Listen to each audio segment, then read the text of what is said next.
We started with working a little bit more on those phrases. Let's do A-B songs and use breaks to kind of separate those songs. The breaks we did were this. T-O-B break, 8-1.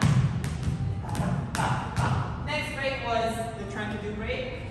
8, 1, 2, 3, 4, 5, 6, 7. And then the third one was long turn. We did 8, 1, 2, 3, 4, 5, 6, 7.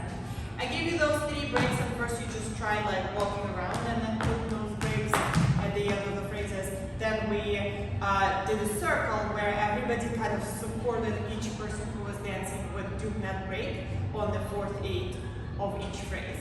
But other than that, each person danced individually. You could do just 3 same moves for 3 8s, or then I just kind of let you go and do whatever you want to do for those 3 8s. We also talked about using, draw inspiration from other dancers. So the person who dances before you, see what they are doing, pull something out of that and make it your own. Weave it into your little spotlight.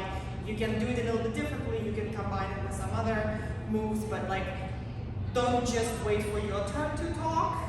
Actually listen to what the previous person is saying and then respond to them with your dancing.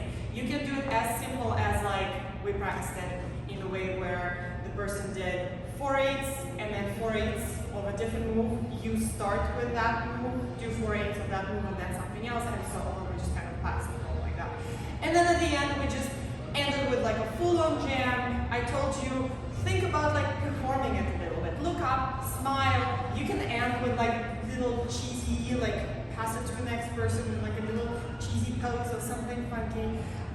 This is all really cool and part of this way of dancing. So thank you all. It was a little intimidating, but you all did wonderfully. Go and do it more with your friends and others. Bye!